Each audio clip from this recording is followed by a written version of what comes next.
Well, hey there guys, and welcome back. On this week's show, it's part 8 and definitely the finale of our road grader build.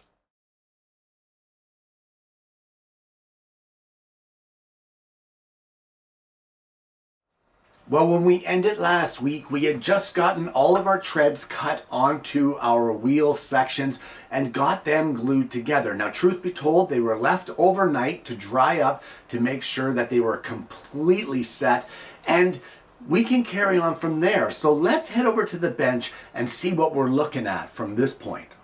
Well, I have unclamped all of the wheels, and this is what you have so far. These are looking great. These are some beefy wheels, I've got to tell you. So the first thing that we need to do, the very first thing that we need, is this center hole here. We drilled it with an 1.5 inch Forstner bit, 1/4 inch deep. I did say we had more drilling to do there, and indeed we do. If you follow the plans, they do it a little differently than I do. This 1.5 inch hole is actually drilled 3/8 of an inch deep, and then you'll follow it up later with, I believe it's an 1 3/8 hole or Forstner bit. I don't do it that way, so let me show you what I'm going to do. This 1.5 inch hole here, I am going to install that 1.5 inch Forstner bit, and I am going to drill this hole to a full depth of 3/4 of an inch, which will bring us right down to the seam. And I need to get that done in each one of our 6 wheels.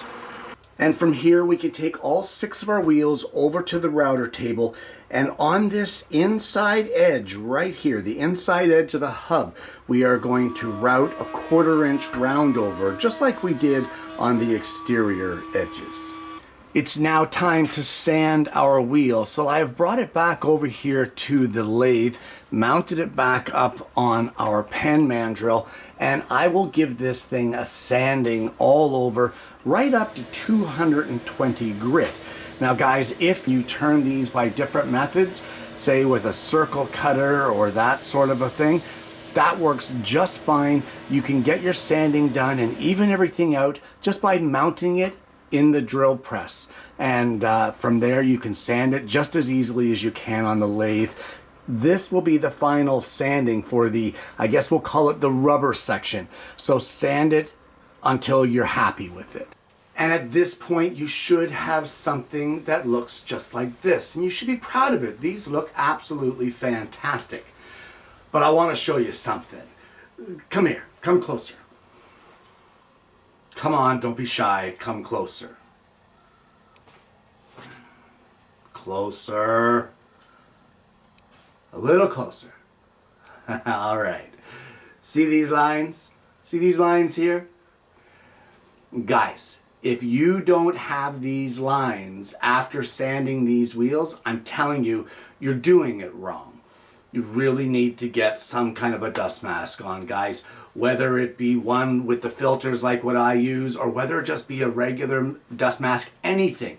Get something on your face to keep the dust out of your respiratory system. So there you go. There's my preaching for this video. You can back away now. You're a little too close for my liking.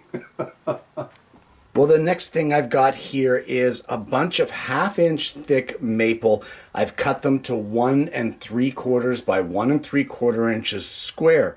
And we're going to head over to the drill press. I've marked the center of one of our pieces, and just like we did when we started our wheels, we're going to set the drill press up so that the center of our chuck strikes right in the center of our 1 3/4 by 1 3/4 piece.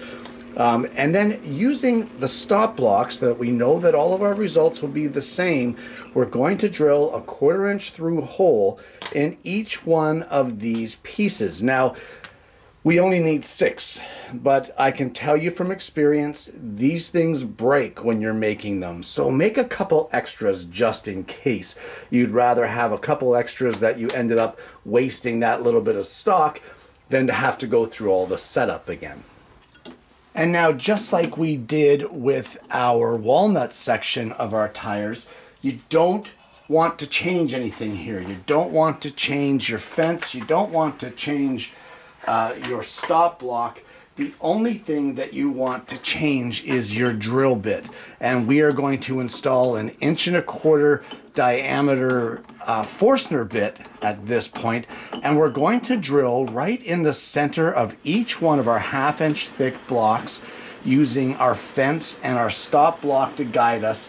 And we will drill this 1.25 inch diameter Forstner bit hole. We're going to drill it 3/8 of an inch deep. And now, just like when we did our wheels, I have a piece of 1/4 inch MDF that I have cut an 1.5 inch diameter circle out of. That is going to be our marking template. So I'm just going to line it up with our piece here, just like this. We're going to mark this, and then over at the scroll saw or the band saw, we're just going to cut the corners of it off. Then we're going to head to the lathe. And now, using a very light touch with very light passes, we're going to turn this down to its final dimension of 1.5 inches in diameter. And once you get it down to its 1.5 inches, you can give it a good sanding, and then making sure that the center holes, the 1/4 inch holes, line up, you will glue these in place just like that. And that will be your finished wheel. That looks great. The only thing is, I'm gonna tell you right now, be careful with the drilling. This one here, for some reason, I don't know why, it looks like something went off with my stops or my fence or possibly the wood, but something is not centered. And chances are it's that 1.25 inch Forstner bit. So I have a much thicker wall on this side than I do on that side. I don't like it, so this piece is junk. And I'll have to make it again. Chances are there are a few of them like that here. If something went amiss, I may end up having to redo them all. But that's part of the game. That's the way it goes.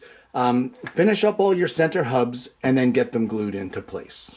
Okay, and while it was a bit of a pain in the butt, I actually scrapped all of those pieces that I just did and made some new ones for the hub. I changed the species to poplar to match the rest of the model and returned this hub. I'm much happier with that result. And that's what it boils down here, guys. If you're not happy with a piece, don't glue it in place. Get rid of it and start over, because you're not in a hurry and you are the one that has to look at this thing from here on in. So I'm going to get the rest of these done, and once they're all finished, I'm happy with them all, I'm going to glue them in place and I'll show you what we end up with. And I'm much happier with those results. So what I can do now is, using my pen mandrel or even that 1/4 inch piece of brass rod, I can glue all of these hubs here in place in my 6 wheels and let them set up. Now, truth be told, I turned an extra little scrap section of wheel. This is to test some laser embellishments on these bad boys. So I'm going to take this inside, see what I can do with some lasering, and hopefully when we come back, we'll have the wheels complete. And this is what I came up with, and I don't know, I think that looks incredible. I've also engraved the backside. That way, when you're seeing it through the inside of the tires, you can see those sometimes on the model. At least it'll look symmetrical. But guys, that just brings a whole new level to the model. That looks amazing. So, with that being done, and I've tooted my own horn now, let's carry on. Let's get these things mounted, because that is our last step. Well, each one of these center holes here, I've taken it over to the drill press and drilled them out to 17/64, which is just a 64th bigger than what 1/4 inch is. And much earlier in the build, I showed you how to make your pins with a plug cutter and the proper size drill bit. So I've made some 1/4 inch diameter pins, and I'm going to place them in the cordless drill and shape them so that they will fit in our wheels. And you can see that by drilling that out to a 17/64, that the wheel spins quite freely on there without being sloppy. So let's get these pins shaped to the way we want them, and then we can get our wheels installed on our model. With our pins shaped, I'm still going to be using these punched out plastic washers that I make. However, in the front, because the washer is actually bigger than the block here for the axle, I'm going to use a clear one from a clear lid, and that way it won't be so, what's the word, so obvious. So all we're going to do, I'm going to place a little bit of glue in the axle. I have trimmed up these axle pins so that they are the right length, and we will just mount our wheels on here just like that. Make sure that they spin properly and let the glue set up. Do this for all 6 of your wheels. Now on the back, because this walking beam, I think they called it, because this is wide enough, it will hide the washer no matter what angle you look at it from, so it doesn't matter what color of a washer we put on there. So, I don't know, red looks good.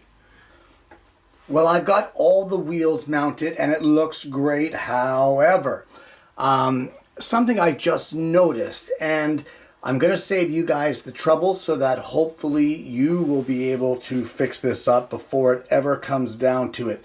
And what that is look at the treads on these wheels. While the hubs are all correct facing outward on the model, the treads are reversed and it looks a little odd, and I just noticed this. So what I'm going to say to you is to remember that when you are cutting the treads in here, don't do like what I did and do all the outside ones one direction, all the inside ones one direction. You want to do 3 of the outside sections in the one direction and then the other 3 in the opposite direction. So essentially, when you have your jig set up to be tilted to the left, you will be cutting the treads in 3 interior sections and 3 exterior sections. When you tilt it to the right, you will do the same. Cut the treads in 3 interior and 3 exterior. Then just make sure and to pay attention then when you're putting your wheels on that you have them all facing the right way. Now, in retrospect, really, the only one that's going to notice this is going to be me, and of course, you guys out there that are watching this video. But if you're a little OCD and you want them facing the right way, just remember to keep that in mind when you're cutting your treads. I may even go so far as to scrap 3 of these and redo them the proper way. Either way, guys, this one is pretty much done. Well, I just couldn't do it. I couldn't leave the model like this. With this backward tread on the right-hand side of the vehicle on all 3 tires, every time I looked at it, it just ate at me. I can't leave it like that. I'm not happy with it. And I've always said on the show that if you're not happy with something, remake it, redo it. So that's what I've done. I've spent the day and made 3 new tires for the right-hand side of the vehicle. So now comes the fun part, and that is trying to get the old ones off in order to replace them. So I'm hoping that maybe a quick twist here will release this pin, but I don't know.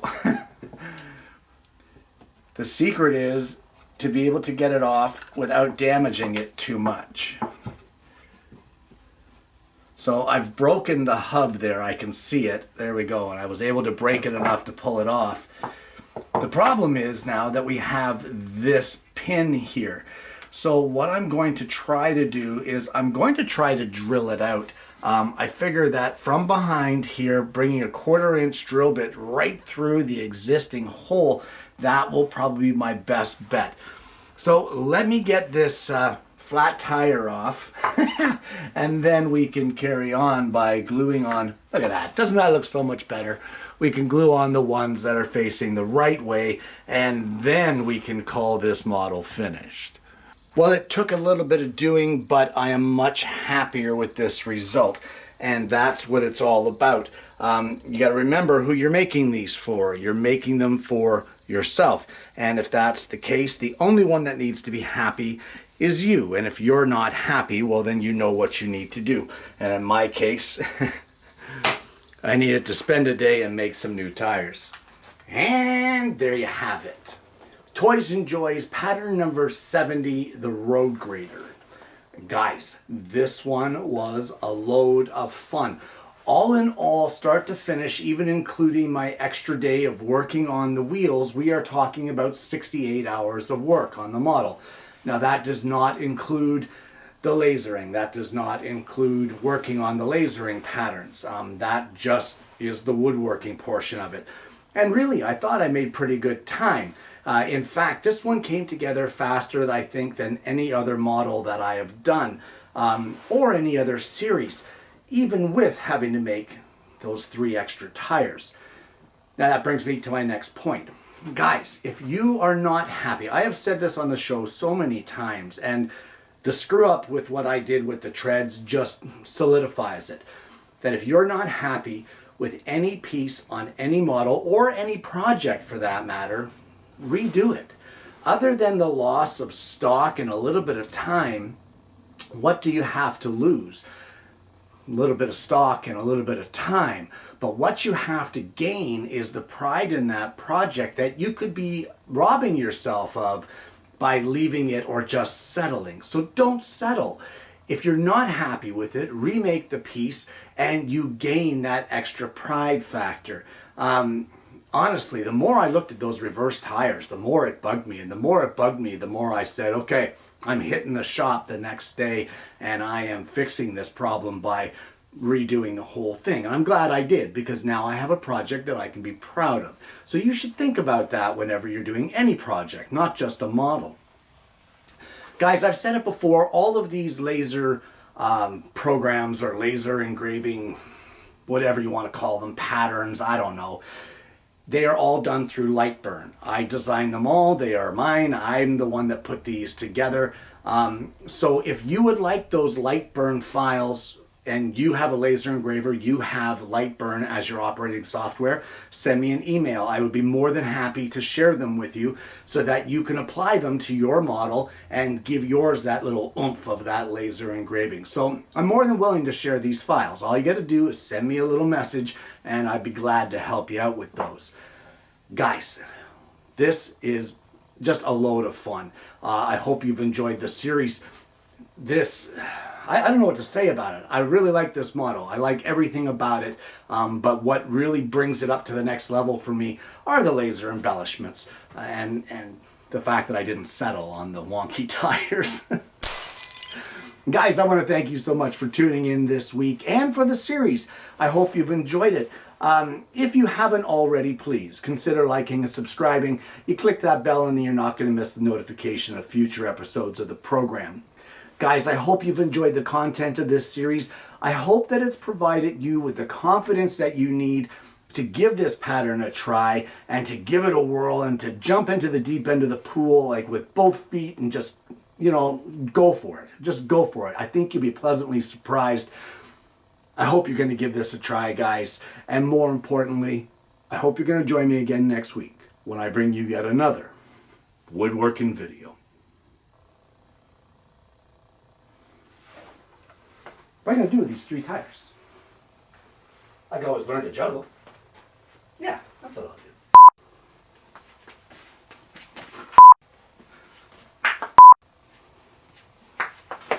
Oh no, tire down.